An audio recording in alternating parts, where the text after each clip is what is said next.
So in the previous video, we saw the concept of a linear functional, and now we would see what it means to be the dual space x star of x. So when we defined the linear functional on a norm space x, it was a functional or a linear operator which maps every element in my norm space x to the scalar field of x. So what do I mean by a dual space of my norm space x? It's essentially the space of all linear functionals defined on x. So now we see that the dual space of Cn is isometrically isomorphic to Cn. So let us break this thing into two parts. We would first see what an isomorphism means, and then we would see what isometric isomorphism means. So by isomorphism, I mean a linear bijection.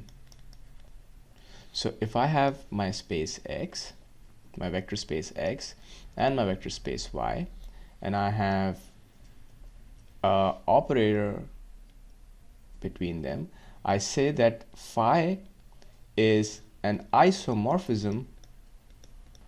I have to make sure of the context in which I am speaking. At this point of time, in this example, I am speaking about a linear bijection. I called my linear bijection as an isomorphism. I do not mean topological isomorphism here, which has a different definition which is not of concern to us as of now. But linear bijection means that this psi function is both 1 1 and onto 1 1 and onto. So, and now what does an isometric isomorphism mean? So by isometry, I mean that if I have two metric spaces x comma d and x tilde comma d tilde, and I have a mapping between them, so the mapping is T.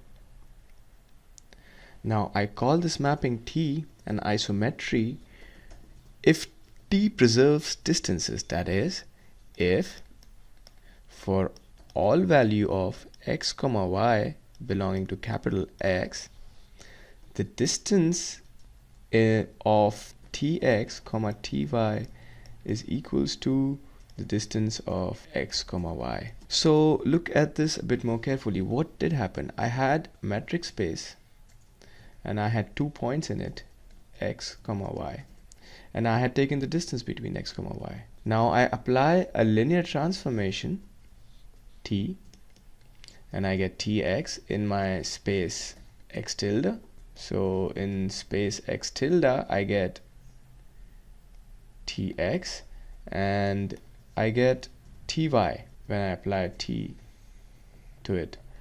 And the interesting thing about this mapping is that it preserved the distance. So distance which was in the original space, distance between x and y, measured by this metric d, is equal to the distance in space x tilde measured by my metric d tilde.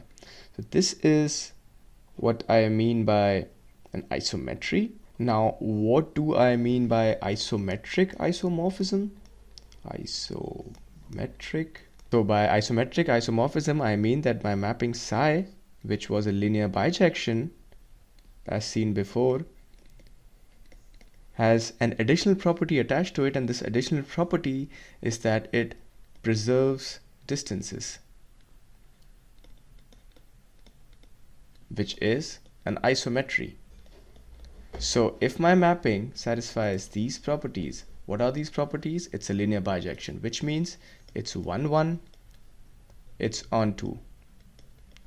Okay, and the second property is it preserves distance, meaning in my domain space, if I took 2 points and measured their distance with the metric d, and in my target space I had the mapping or the images of those same points in consideration, and I measure the distance between them by metric d tilde, then these two quantities are equal to each other. So this is what I mean that a mapping or an operator is isometric, and together they are called isometric isomorphism. But why are we studying isometric isomorphism? What is the distinguishing quality or characteristic which makes this kind of operators of interest to us? So we can think of it like this. So why are we studying functionals and dual spaces? So I would like you to have a look at this car. Yes, it is a car, surprisingly. And suppose you're a research engineer at Mercedes-Benz and they are designing this new range of cars in which the property of the car should be that the shape of the car should be such that the drag is minimum.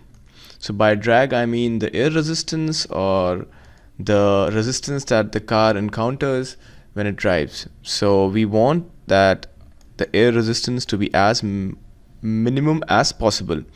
And what is the goal? The goal is to find surface such that the resistance is minimum.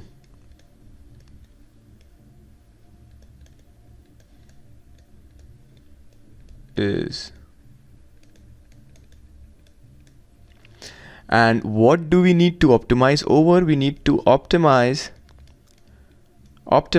over say shape of the car or say geometry. So we have this shape or geometry given to us. We need to find a shape or such that the drag, which is a real number, is minimum. So whenever we do optimization, we optimize over real numbers, because things such as bigger than a certain quantity or less than a certain quantity can only be talked about when we are dealing with real numbers. So all of our optimization happens in the domain of real numbers. We map whatever it is. It might be the shape of the car, it might be any other quantity of our interest, and we want to find the optimum value of x. So say small x is the shape of my car and it comes from big X, which is all possible shapes of the car. So I want to find the shape X such that the drag, which I can write as a function of this X, which would give me a real number, is minimum.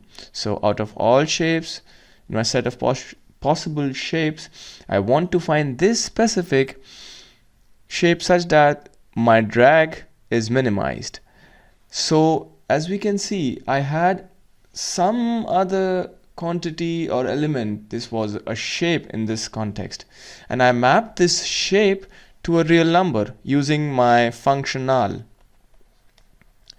So in cases of optimization, we deal with functionals. So we have this shape with certain geometry and we want to find the best possible shapes in my space of all shapes such that the drag of the car is minimized, and this is done using a functional, and this f is nothing but the perfect functional which maps my shapes to the minimum drag. So as you can see, this is the reason why I'm so much interested in dual spaces and functionals on my space.